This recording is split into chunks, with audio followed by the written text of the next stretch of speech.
Beloved in our Lord Jesus Christ, in Philippians 1 verse 9, Paul says, I pray that your love will keep on growing and that you will fully know and understand how to make the right choices.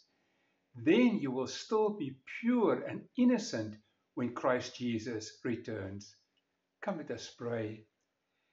Yes, indeed, Lord, we want to be pure. We want to grow in you so that Jesus, when he returns, will find us ready to meet him. Help us to grow in you every day. Help us to walk closely to you every day. Lead us, Lord. We really need you. In Jesus' name, Amen. After greeting and the blessing that we looked at last week, Paul continues. Now he blesses the congregation in Philippi. He says, every time I think of you, I thank my God. And whenever I mention you in my prayers, it makes me happy because you have taken part with me in spreading the good news from the first day you heard it. I am certain that God, who began this good work in you, won't stop before it is complete on the day that Christ Jesus returns. You have a special place in my heart. It is only natural for me to feel the way I do, for all of you have helped me in the work that God has given me as I defend the good news and tell about it here in jail. God himself knows how much I want to see you. He knows that I care for you in the same way that Christ Jesus does. I pray that your love will keep on growing and that you will fully know and understand how to make the right choices. Then you'll be pure and innocent when Christ returns. And until that day, Jesus Christ will keep you busy doing good deeds that bring glory and praise to God. This indeed is the word of our Lord. The letter of the Philippians, you already heard just now, overflows with joy. Joy is mentioned at least 15 times in this letter. In all four of the chapters we find it. Paul uses no less than 5 different Greek words to express joy. He says that joy often fills his heart when he thinks of them. Every time I think of you, he says, I thank my God that makes me happy. If only our churches today will be like that, overflowing with joy, a place for refuge for those who find that life is very difficult out there. You know, it can. It can absolutely, because the moment we become Christians, the Holy Spirit lives in us, and the Holy Spirit will help us to overflow with joy. Too often, though, our churches are infiltrated by those who do not live this way. People, I think, very often who have never made a commitment to Jesus Christ, and therefore the Holy Spirit is not in them.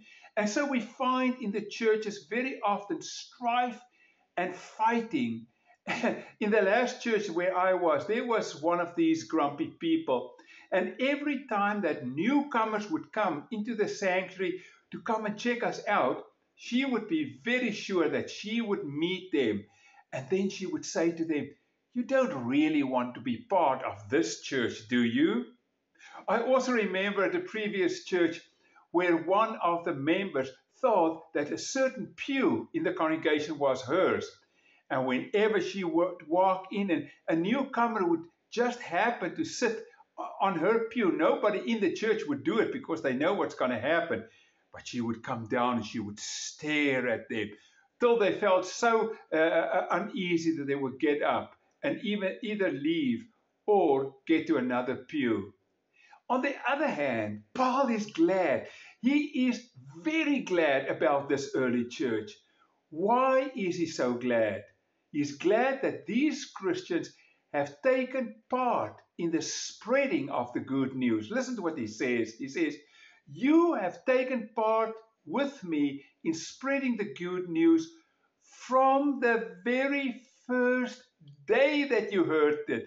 They were from the heathen. They didn't know about all of these things, but they got so enthralled with what's happening here that they helped from the very start. You have helped in the work that God has given me to do, even in jail. I pray that your love will keep on growing and that you will fully know and understand how to make the right choices, he says. So, Paul is delighted to intercede for his fellow believers. He loves their attitude towards Christ. You have been my partners in spreading the good news from the very first day. Yes, they were still young. They were inexperienced believers. They were coming from the heathen world. They were persecuted for their faith. They came from backwater Macedonia. Let me tell you, if you go to Greece today and you go around Athens and you see those big temples and big buildings where all the knowledge came from, and you start driving north, way north, and you go through the big plain of Thessaly, and you just keep on going one field after another, you can get, like I did, to a little town where I booked a hotel room. And when I got to the hotel, I found that there wasn't even a restaurant, not even a convenience store, absolutely nothing in this little town. The only thing we could eat that night was, luckily, I had a piece of steak that I didn't eat in the morning, and we had a bag of oranges. And that was what we eat because there's nothing else. It is really a backwater place. And this is where Philippi was. They must have felt inadequate, far from the self-important, grandiose big cities. Do you sometimes feel inadequate? Do you think that my family is not from the top of the social tier? I have, you may even say, no big education. But friend, you have the very same Holy Spirit in you if you believe in Jesus Christ. The same Spirit that the greatest preacher has. Just like all believers, you can work for Christ, not because of our greatness, but because of what he does for us. Actually, if we feel inadequate and we ask him to do the work for us, we will succeed much better than when we think we are so great and we can try and do it on our own strength. You may say to me, but I don't even know what to tell them. And then I say, you know what? You don't even need to know your ABC. You only need to know an A and a B. The A stands for all of us have sinned and fallen short of the glory of God. That's Romans 3:23. For all of us have sinned. We all need sins to be paid for. For the Bible also says the payment of sin is death. So all of us have sinned. All people have sinned. We see sin messing up everything. We all need a Savior. And then the second thing is we need to believe. That's the B. A, all have sinned. Believe what Jesus did by living the sinless, perfect life here on earth and by dying in our place. Paul is repeating this and is also repeating what Christ Jesus said. You know, it is for Jesus so important that we say that A and B, that he said the very first thing when he called his disciples. He said, come and I will make you fisher of men. Come, they were fishermen, so they knew what they were doing. Come and I will teach you to bring others in, to tell them that they are sinners, they need a Savior, and that I'm the Savior of the world. His very last words, then when he was just ready to go back to heaven, he blessed them and he said, the Holy Spirit will come upon you. You see, the Holy Spirit is in us and we have not power. We cannot do it unless the Holy Spirit helps us. But the Holy Spirit is in you. The Holy Spirit will come upon you and he will give you power. Then you will tell everyone about me in Jerusalem, in Judea, in Samaria and everywhere in the world. What do they have to tell everybody? About me, says Jesus. It's to believe in Jesus, to tell people about us. Then, in the third place, Paul was never a lone ranger, and neither should we be. He never looked for his own glory. He encouraged others to participate in spreading this good news. They prayed that they will grow, and he prayed that we will grow too. And this is what this prayer is all about. I pray that your love will keep on growing and that you will fully know and understand how to make the right choices. Then you will still be pure and innocent when Christ returns. And until that day, Jesus Christ will keep you busy doing deeds that bring glory and praise to God. That's what he wants us to do, friends. It is so easy to want to live for God. And the Holy Spirit is in us to help us. Nothing else matters but the good news of Jesus Christ to the glory of God the Father. And yes, when people come to know him as Lord, when they come to accept him as Lord and Savior, that brings glory to the Father.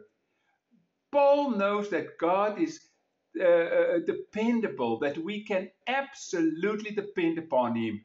And therefore, Paul says, I am certain that God, who begins this good work in you, won't stop before it's complete on the day that Christ Jesus returns. It's for you too, my friend. If you know Jesus Christ, God will, also when you doubt yourself, will do this good work in you, and he won't stop before it's complete on the day that Christ Jesus returns. Come, let us pray.